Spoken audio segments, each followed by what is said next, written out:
Sedangkan untuk terutama untuk yang wajib, Pak. Wajib itu ya tenaga kesehatan, guru yang memang harus mengajar. Apabila mereka kontraknya tidak diperpanjang, murid-murid siapa yang ngajar, Pak?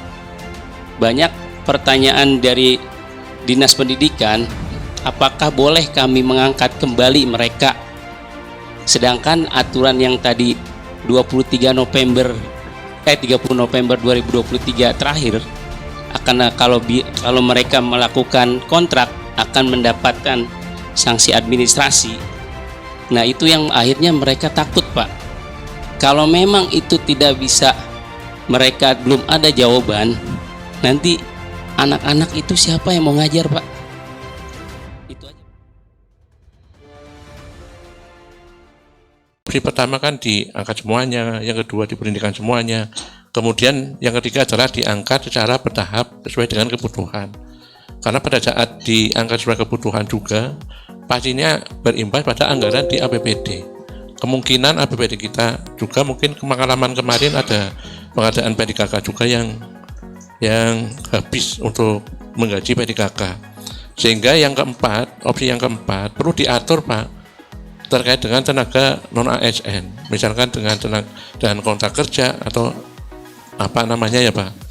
Karena pada saat misalkan ada penghapusan tenaga non ASN, pastinya terjadi kegaduhan di daerah. Tadi sudah banyak disampaikan oleh Tangerang menjelang pemilu 2024, sehingga nanti bertambah polemik di daerah. Saya kira itu. Terima kasih. Assalamualaikum warahmatullahi wabarakatuh. Waalaikumsalam warahmatullahi wabarakatuh. Terima kasih. Ada lagi, Bapak Ibu sekalian, bonus nih 4 penanya terkait dengan honorer. Oh, baik. Ada. Sebentar, Bu, yang ini sudah ngangkat mic. Bolehlah nanti ini sapu bersih ya, berarti ada 1, 2, 3. Nanti monggo silakan. Ya. Karena isinya kelihatannya sama nih. Ayo, silakan Pak. Terima kasih. Assalamualaikum warahmatullahi wabarakatuh. Selamat siang dan salam sejahtera bagi kita semua dari Kota Tangerang Selatan, Pak. Saya Fuad, Kepala BKPSDM. Intinya mungkin sama, Pak. Saya ingin memberikan gambaran di Tangsel itu jumlah pegawai negeri sipilnya cuma 4.800. P3K-nya baru ditambah 1.200 kemarin. Berdasarkan anjap ABK kami, kebutuhan pegawainya itu 23.000. Jadi bisa dibayangkan gap antara kebutuhan dengan kondisi pegawai yang ada.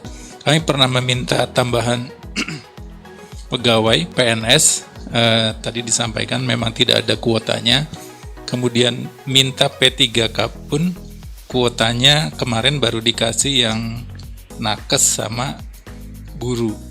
Nah, harapan kami tadi disampaikan 3 opsi, sama dengan yang dari Bekasi dan Kabupaten Tangerang tadi disampaikan. Mohon segera dibuat keputusan, itu saja. Kenapa?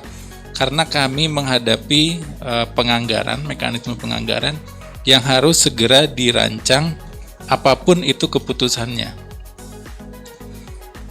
Misalnya kami di Kota Tangerang Selatan dengan pegawai yang seperti itu tadi, kebijakan dari pusat ya sudah diberhentikan semua, ya sudah. Berarti kami ya mohon maaf dengan pegawai yang 4.800 harus melaksanakan pekerjaan yang harusnya ditangani oleh 23.000 orang. Saya tidak tahu akan seperti apa.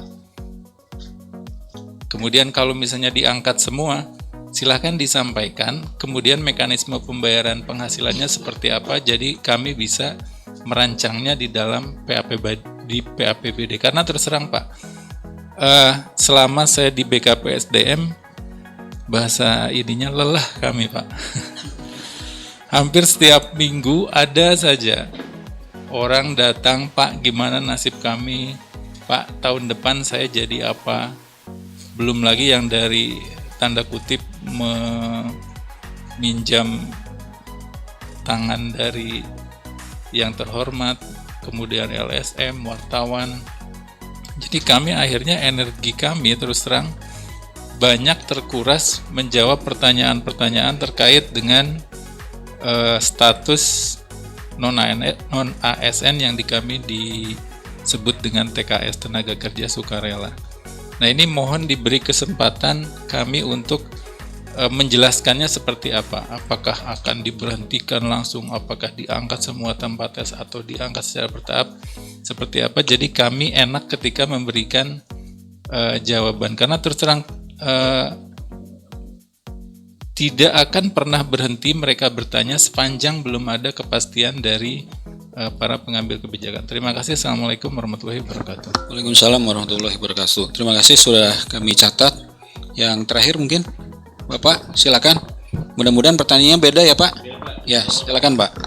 Bismillahirrahmanirrahim. Terima kasih Pak atas kesempatannya.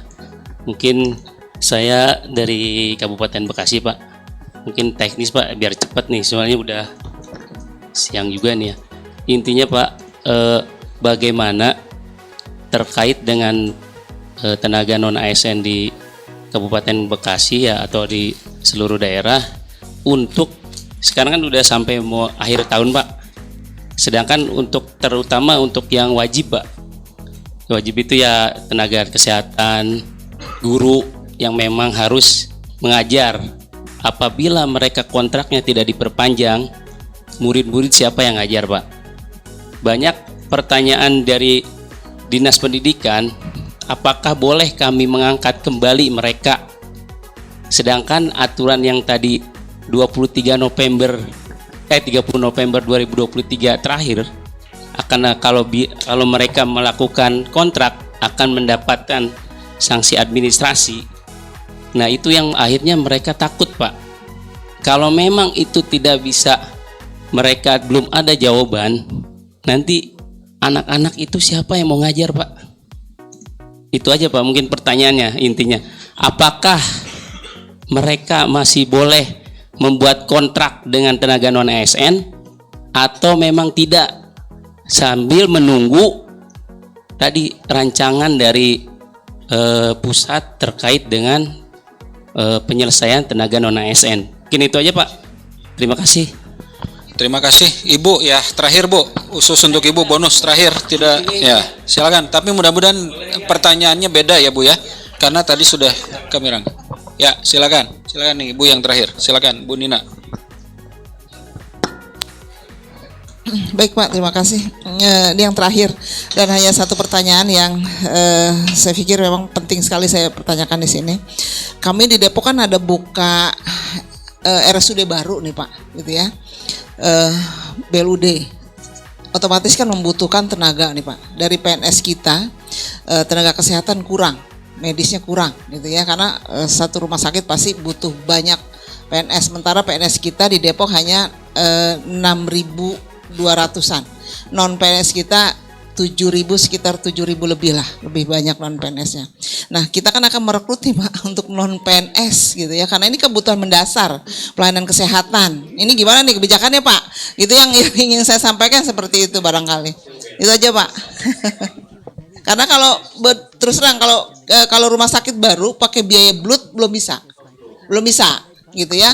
Ini rumah sakit baru pelayanan dasar, kalau pakai biaya blood belum bisa Pak. Blood itu 5 tahun ke depan baru bisa membiayai diri sendiri. Untuk puskesmas bisa Pak. Itu barangkali Pak. Makasih. Baik, terima kasih Ibu yang terkait dengan masalah BLU khusus ya. Baru minggu kemarin dipimpin Pak Deputi yang merapatkan terkait dengan BLU, nanti kami update nanti informasinya. Baik, Bapak Ibu sekalian, para hadirin yang berbahagia, baik online maupun offline, ini ada pertanyaan. Yang pertama kebanyakannya saran. Yang saran-saran terkait dengan masalah batas waktu honorer, terkait juga dengan harapan-harapan segera supaya diputuskan, ada kepastian. Yang kedua juga saran supaya nasibnya juga dipertimbangkan karena masalah ekonomi, masalah lagi dan seterusnya ya. Kebanyakan ini saran, nanti akan dikomentari. Cuman ada yang satu teknis yang saya rasa penting untuk dijawab oleh teman-teman Menpan. Terkait dengan masalah statusnya honorer sekarang itu, kalau dengan melihat Permenpan B1511 itu kan PPK dilarang untuk mengangkat honorer. Nah, sementara biasanya honorer itu pengangkatannya regulernya setahun sekali. Nah, Bapak Ibu sekalian, sekarang pertanyaannya, apakah nanti per Januari itu PPK itu bisa mengangkat kembali nggak yang tahun 2022 ini? Nah, pengguna anggaran ya Pak. Ya pengguna anggaran. Oke lah, yang honorer itu macam-macam tuh yang angkat yang larangannya PPK kan nggak boleh ngangkat Pak. Tetapi yang tanda tangannya macam-macam Pak. Di kami sendiri yang ngangkatnya PPK dalam arti pejabat pembuat komitmen. Kalau pusat pejabat pembuat komitmen Pak. Kalau daerah pejabat pembina kepegawaian, beda kan? Beda-beda nih. Nah, ini mohon nanti Mbak Mita, kalaupun juga bisa menjelaskan itu, apakah kira-kira nanti pada Januari awal ini masih boleh tidak nih, gitu? Karena kan mereka operasionalnya sampai 23 November, ya kan? Atau penafsirannya full betul-betul tidak boleh lagi, berarti itu udah full betul-betul harus di layoff kan? Atau penafsirannya yang surat Menpan RB itu, oh itu boleh dalam tanda petik masih boleh sampai 23 November 2023. Nah, 28 November 2023. Monggo silakan. Itu dulu mungkin yang kalau bisa dijawab dulu. Ya, betul kan Pak ya? Ya, siap, betul Pak.